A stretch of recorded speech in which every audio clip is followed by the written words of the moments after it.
గిరిజనులు అనే పేరు చెప్పుకుని లంబాడీలు తమ కులంలో రాజ్యమేలుతున్నారని ఆదివాసీలు ఆందోళన వ్యక్తం చేస్తున్నారు. ప్రభుత్వం తమకు ఇందిరమ్మ ఇళ్లు మంజూరు చేస్తున్నా అటవీశాఖ అధికారులు కట్టుకొనివ్వటం లేదని ఆవేదన వ్యక్తం చేస్తున్నారు. సమస్యలు పరిష్కారం కాకపోతే ప్రజాభవన్ను ముట్టడిస్తామంటున్న ఆదివాసీ ఉద్యమ నేత గణేష్తో మా ప్రతినిధి మణికేశ్వర్ ముఖాముఖి. ఉమ్మడి ఆదిలాబాద్ జిల్లాలో ఆదివాసీ ఉద్యమం మళ్లీ తెర మీదికి వస్తుంది. ఐటీడీఏని ముట్టడించింది. పోలీసు యంత్రాంగం ముందస్తు బందోబస్తు ఏర్పాటు చేసింది.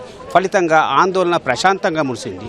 మనతో పాటు ఆదివాసీ ఉద్యమ నేత గౌడం గణేశుడు ఐటీడీఏ ముట్టడి పేరిట ఆదివాసీ ఉద్యమాలు మళ్లీ తెర మీద తీసుకురావడం, అసలు మీ ప్రధాన డిమాండ్ ఏంటి? మీ ఉద్యమంలో ఉన్న అంతర్గతంగా ఉన్న ఆలోచన ఏంటి?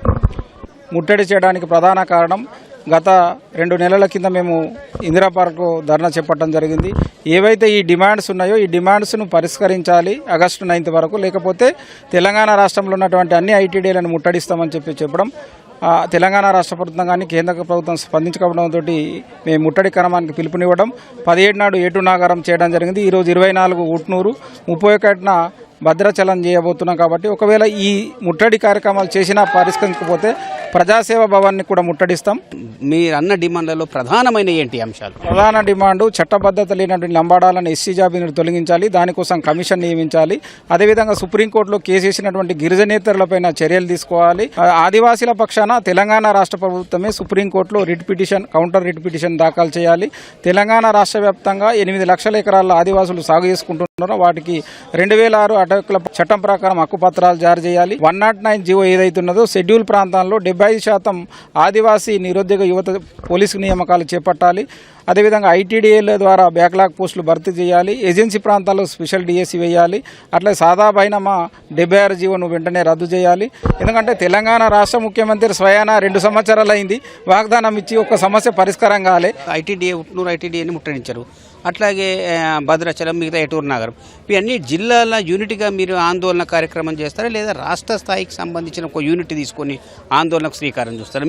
మీ ఆలోచన ఏంటి? ఇవాళ ఇవి ఐటీడీలే కాకుండా పరిష్కారం చేయకపోతే ఖచ్చితంగా ఎమ్మెల్యేల ఇండ్లు ముట్టడి చేస్తాం, అవసరం అనుకుంటే ప్రజాసేవ భవన్ ముట్టడి చేస్తామని చెప్పేసి అందరూ ఆదివాసీలు తెలంగాణ రాష్ట్రంలో అయితే అన్ని కుల సంఘాలు, ప్రజా సంఘాలు, ఉద్యోగ సంఘాలు అందరినీ కలుపుకొనే ఈ యొక్క కార్యక్రమాన్ని రూపొందించుకుంటాం. మీరు చెప్తున్న ప్రధాన డిమాండ్లలో రాజ్యాంగ పరిధిలోని, అంటే పార్లమెంటు చట్ట పరిధిలోకి సంబంధించి చట్టాలు చేయాల్సిన వాటి అలాంటి మార్పు చేయాలనే దానికి ఇలాంటి ఆందోళన చేయడము కరెక్టే అని అంగీకరిస్తారు. ఇప్పుడు ఉదాహరణకు లంబాడాల విషయంలో తీసుకుంటే చట్టబద్ధత లేదు కాబట్టి 342 ఆర్టికల్లో వాళ్ళు లేరు కాబట్టి వాళ్ళని మనం తొలగించాలని చెప్పేసి కేంద్ర రాష్ట్ర ప్రభుత్వాలకు మేము డిమాండ్ చేస్తున్నాం.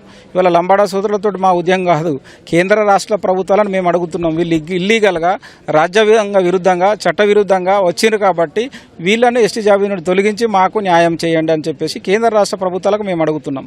ఇప్పుడు 170 చట్టం ఉంది, ఆ చట్టాన్ని అమలు చేయమంటున్నాం. పేసా చట్టం ఉంది, వాటిని అమలు చేయమంటున్నాం. 2006 అటవీకుల చట్టం ఉంది, దాన్ని అమలు చేయమంటున్నాం.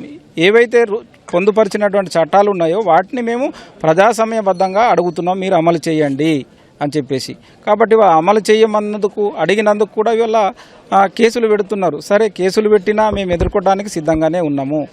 అదేవిధంగా తప్పకుండా దీనికి అందరూ కూడా మీలాంటి వాళ్ళు ఇవాళ చాలామంది సహకరిస్తున్నారు.